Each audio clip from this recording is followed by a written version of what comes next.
Guys, this is John with Love to Hunt. Welcome back. It's been a little while since I made a video. I just laid out some of my knives that I have here. Wanted to show you what I would normally carry, like an everyday carry type knife. These are the folders that I have. This one here is a Bob Dozier design. It's made by Gerber. It's probably the one I carry the most. As you can see, the pocket clip there is worn down a lot. But I had this knife engraved when I had it made up. I don't know if you can see that engraving here. I'll read it to you. Papa John's deer skinner. Take a grandchild hunting, fishing, and loving every day. What a country boy prays. And that's the song. It's here on the country and western radio. I really like that song and what it actually says by Luke Bryan. But these are the ones I carry a lot. The Dozier, Bob Dozier design, Gerber, I carry the most. This one I had carried in the past. It's a little Browning, little folder with a line lock on it. It's seen some pretty rough use, and I got a couple of these for myself and my boys. And now those are the folders that I have and carry. These over here on the left are more utilitarian. I'm a deer hunter, whatnot, so I've had this out in the weather way too long. But you can cut branches out of your way and stuff if you're up in a tree stand. It don't hurt to get a little handsaw like this. Just a general purpose type saw. And of course, most everybody that would fish and whatnot just got a little fillet knife. I got this one at Bass Pro Shop. It's got a great handle. It really fits to your hand well. Thin blade profile. Gives you that flex to get the skin off when you're playing catfish or crappie or bluegill, whatever. Very, very sharp. Be careful with any of these. This one here, believe it or not, it was a 2-pack. Came from Aldi's grocery stores, and it says Adventure Ridge on it. All this stuff is, from over here. It's probably made in China. Most of this stuff is, but it's got a really thick handle on it. It's got the bolts or whatever cross through it on both sides. It's stainless steel, little gut hook if you wanted to use it, and it came pretty darn sharp. I haven't used this knife a whole lot, but it has a great feel to it. And again, it's Adventure Ridge, and they just have the set at all these grocery stores. So my wife picked them up for me. And the one we use the most, as you can probably tell by the hatchet that I forgot to clean up, we use this for deer processing and whatnot. And it's a similar build with the stainless. It's got a little carry pouch.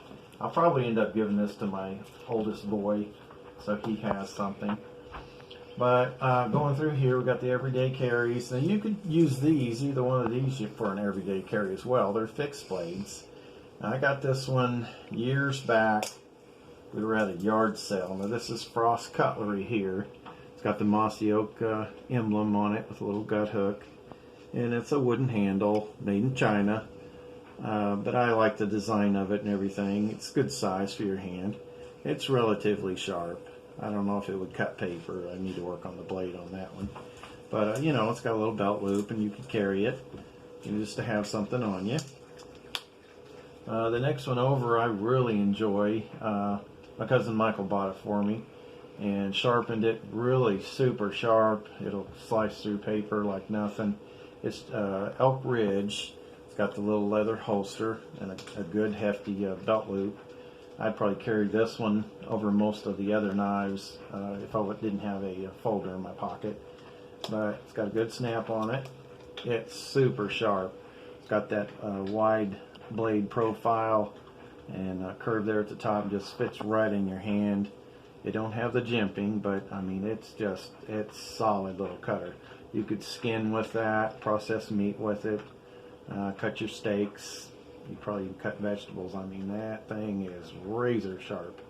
I'm not going to shave my arm like everybody else does, but trust me, it's sharp.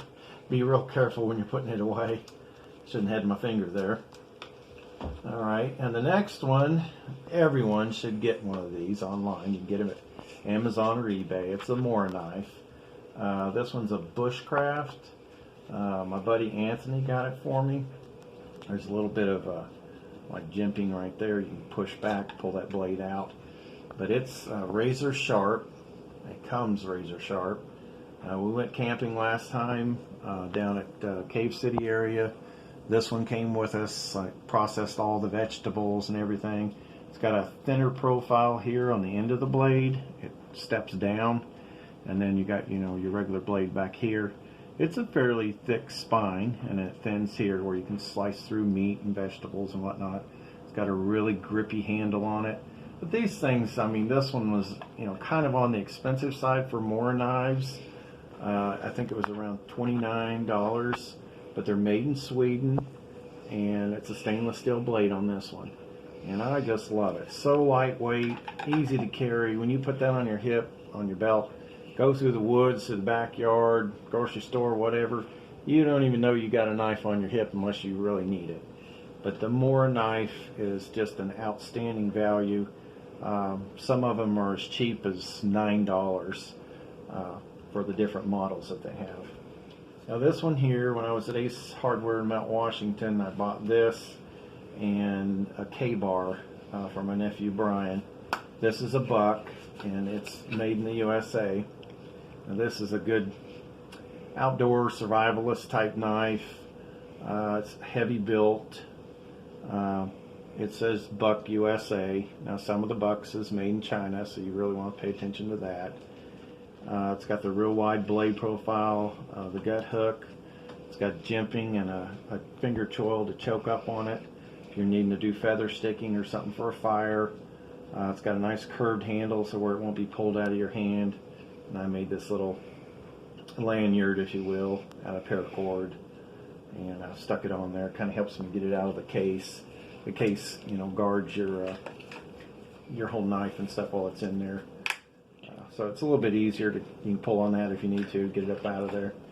But it's a pretty good sheath. It's not, you know, nothing to write home about, but it covers the knife and it's not bad at all. This one here is a Gerber.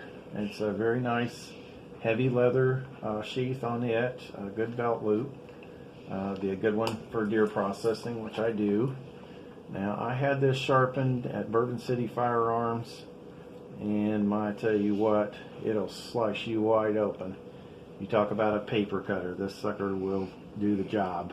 It's got the finger choil, the gut hook, that nice horn looking handle on it, and it says Gerber on that side. This was made in Italy, and that blade, I tell you what, it'll cut right through. You got to be real careful when you're processing with that blade. That thing will get you. Well, most of the knives will, so. But I really enjoyed that. My buddy gave me that knife. He's into other different types of knives and military stuff and just really super high quality stuff. And my buddy Anthony gave me that one. This one here is a Knives of Alaska. It's got a real nice leather sheath and belt loop. And it's made in USA. If you ever get a Knives of Alaska knife, you'll appreciate it. This is D2 steel. And it says right on here, it's a bush camp. So for batoning firewood, feather sticking, cutting up your deer, whatever you need. Got the grizzly bear on there. And it's got a good solid handle. It's got textured grips onto it. Then you can choke up on the finger choil here, and you've got a nice spot for your thumb. You need to get in there and do some fine work with it. You can process deer or whatever you'd need, but we take this whenever we go camping and need something a little heavier to do your, firewood or whatever with. Just be real careful when you're putting it back in that leather sheath that you don't cut it, because that's a real possibility on that one. Those are solid knives, and Knives of Alaska. And then these here was given to me, I think, by my youngest son. They're kind of a decorative knife, 150 years for Winchester. You got a smaller one if you want to go dress up and take them with you. They come very sharp as well. Last but not least, my wife got me this. It's a Western titanium switch. And this thing cut my fingertip almost off, so be really careful if you get one. I'll pull one of these blades out here, but it's got all these different blades. It locks down into place. Let's see, just like this. Let me get over here and push the button down in there, and it locks down in there solid. And you can do your meat processing. You can choke up on it. Got a gut hook. Just get in there and work. But it's really a cool idea. And there's several different ones. You've got a little tree saw here. And let's see if I can get this out of here without cutting myself. This has got a real long blade to it. Gut hook. And you know, whatever you need to pry out, open your bottle. Kind of backwards, I think. Goes in like this. Turn it around. Yeah, it locks in there, and you can hear it lock. It's just sort of a heavy plastic handle. I wouldn't be chopping or anything with it, but I thought it was a real unique idea, a knife system. And this little booger here is just your standard blade there on that one. But I thought it was a pretty cool package, pretty cool setup. We'll go ahead and put all these back away. I'll do that in a minute. But one last thing I'm going to show you is this little sharpener. This is a work sharp, if I could say that right, work sharp. And you've got a coarse stone on one side, a finer one on the other. Lay your blade on it and draw across it. I think these are like little cleanup stones here. You've got ridges on one side, the other side's smooth, and then there's a smaller one up here, and you have a little bit of leather here to draw your knife blade down onto at the end. Now, I've sharpened the knives of Alaska with this one just a little bit ago. It works pretty good. It's not too bad for the price. Alright guys, well thanks for watching. I hope you got some useful information out of this. Probably my favorite knife of all of them is, well, a folder I would say would be the K-Bar Dozier. I like K-Bar real well. This would probably be a real nice handy one. I like carrying this one. It's lightweight. I love the handle on it. And for out in the woods, it's probably going to be the Gerber and the Buck for processing meat. But okay, we'll talk to you all later. Have a good one.